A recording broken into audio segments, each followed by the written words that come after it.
The devil ring resurfaces. In the wacky world of Chinese history, especially when it comes to emperors, it seems like everyone had more names than a cat has lives. Picture this. It's ancient China, give or take a few centuries. We've got King Zhou of the Shang dynasty, but don't get too comfortable with that name.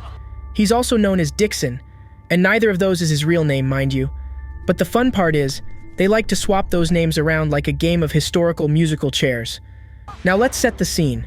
King Zhou, or Dixon, whatever you prefer, was running the show and causing some grumbling among his subjects. Enter King Wu of Zhou, aka Jifa, who decided it was time to crash the party. He rolls up with 50,000 of his rowdiest soldiers, and you can almost hear the battle drums. But Dixon wasn't one to take a hit without swinging back. He mustered a whopping 107,000 of his best soldiers. It's like the ultimate showdown between rock stars of ancient times. And the stage?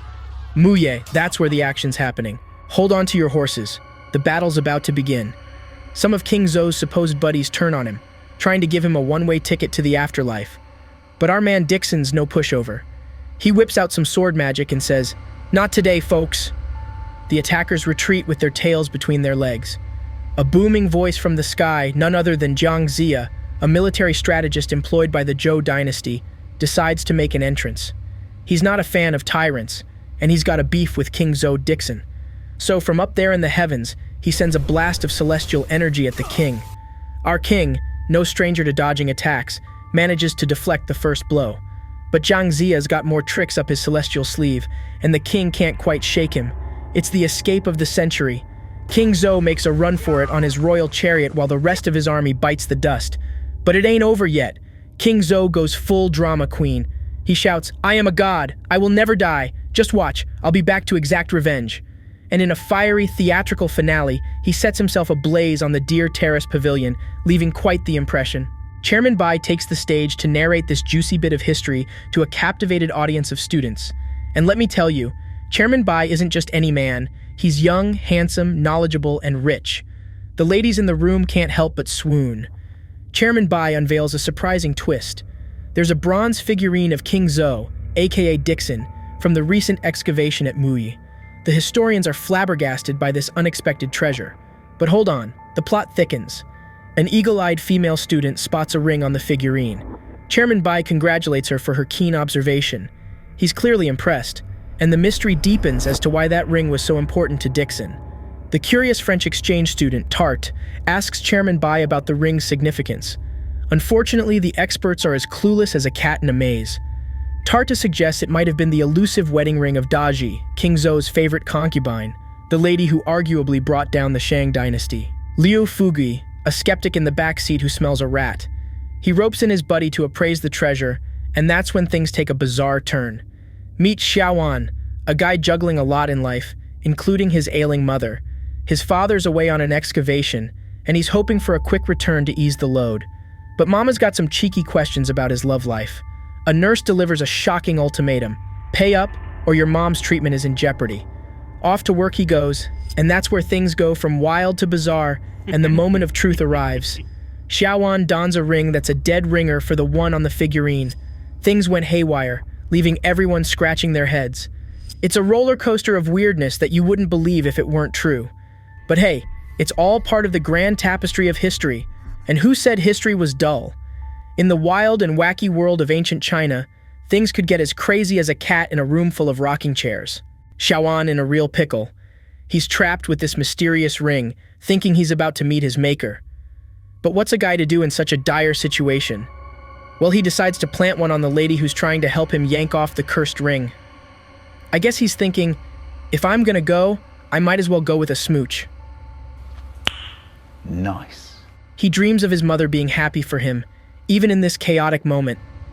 Just as they're about to get monster munched, a wild hero appears. Some dude brandishes a knife, ready to take on the beast. Things went dicey. The mysterious entity, who's clearly not here for tea and crumpets, goes on a killing spree, leaving only Xiaowan and a girl who tried to help him. They manage to escape the monster's clutches, but the cursed ring is still giving them grief, and the lady suggests they head to a hotel for shelter. Xiaowan's mind goes haywire, contemplating all sorts of scenarios, both good and bad. But hey, it's his first hotel experience. They strolled into the hotel, and guess what? It's the first time Xiaoan sipped from the luxurious cup of hotel living. What's even crazier is that the lady, Miss Jiang Xuanyan, aka Savior of the Cursed Ring, footed the bill, even though it's as pricey as a gold-plated unicorn. Miss Xuanyan does the grand reveal, sharing her name and occupation as a reporter. Xiaoan's jaws practically hit the floor. She looks his age. Talk about unexpected saviors.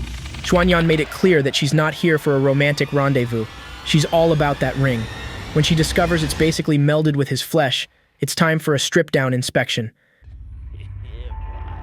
Xiaoan protests, and the next thing he knows, he gets a little love tap with what seems like an iron bottle. Lights out. It turns out Xuanyan misplaced her phone, but we'll cut her some slack. She did just save his life. Some uninvited guests crash the party, and the police are on their trail. But of course, the universe decides this is the perfect moment for Xiaoan's clothes to abandon ship. A female cop gets an unexpected eyeful, and Xiaoan's in hot water. She was convinced he's the prime suspect for murder. Xiaoan tries to explain it was the monster, not him. The police, however, seem as skeptical as a cat in a room full of cucumbers. He throws in a curveball, mentioning his escape buddy, reporter Xuanyan. The police recognize the name. They decide to go check on her, and the police escort Xiaoan to where Xuanyan is. But what awaits them there is beyond bizarre. They find a corpse, and guess who it is? Yep, you guessed it. The one and only reporter Xuanyan. Oh, hell no! It's like something out of a blockbuster movie, but with more surprises than a Jack-in-the-Box convention. And into the fire. It's a scene straight out of a comedy thriller. Xiaoan's eyes pop out like they've seen a ghost, and the police look at him like he's the ghost. They basically give him a big, "yeah, right," when he says he didn't murder anyone. They lay it on thick. They tell him that the victim, the one he was trying to wake up, which is an ambitious CPR technique, was found at the crime scene. They're convinced he's putting on the performance of a lifetime. They're taking Xiaoan for a not-so-joyful ride to the detention center. Handcuffed and all, it's the full bad boy experience. But then, here comes our friendly neighborhood monster, suggesting to Xiaoan that he can be his hitman. Xiaoan's having none of it. He's all, "I'd rather go down than play judge, jury, and executioner." The monster vanishes into the thin air. As they're carting him to the detention center, Xiaoan's convinced he's gonna face the death penalty. He starts belting out "I didn't do it" like a death row diva. The police officers try to play referee in this vocal showdown. Just when you think it can't get weirder, the police car gets ambushed, and Xiaoan drops like a sack of potatoes.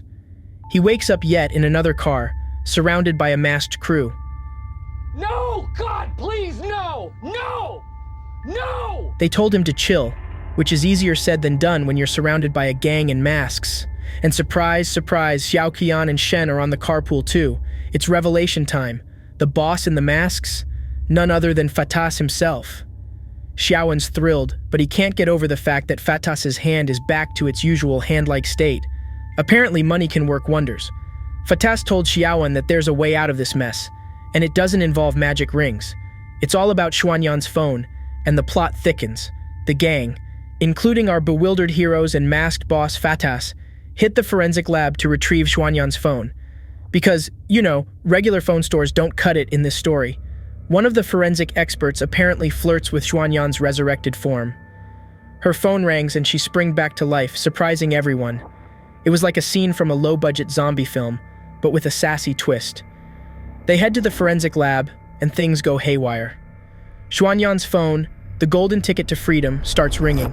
And just like that, Xuanyan's body goes from dead to not so much. The forensic expert probably wished he'd gone on vacation that day. Xiaoan has his suspicions about Fatas.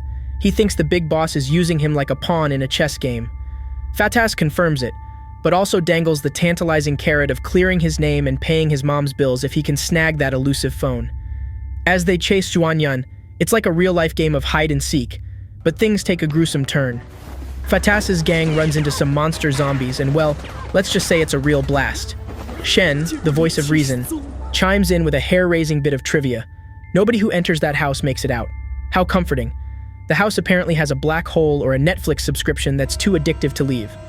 It's Team Rescue starring Xiaoan, Xiao Qian, Shen, and the rest of the gang. They storm the building on a heroic mission to find their kidnapped squad members, but all they discover is a single gun. It's like trying to find Waldo, but instead finding his glasses. Unbeknownst to our brave squad, A sneaky scientist is lurking in the shadows, likely plotting world domination with a dash of mischief. The mad scientist cunningly locks our heroes inside the building. It's like a real-life game of hide and seek, only the seeker is a science geek with a diabolical sense of fun. The trapped team finds themselves in a series of Rube Goldberg-style death traps. It's like an intense episode of Survivor, but with more life-or-death stakes and fewer immunity idols. The scientist unleashes a motley crew of bizarre creatures to hunt them down, like an episode of Animal Planet gone haywire. But don't worry, folks. Our trusty hero Shawan pulls a Houdini and stumbles upon a hidden escape door just when things were looking bleakest. As they escape, they stumble upon a surprise at a person lying on a bed. Shen, the brave soul, approaches this mysterious figure, and boy does he hit the jackpot.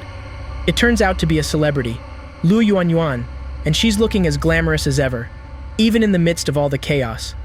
There's a classic wardrobe malfunction.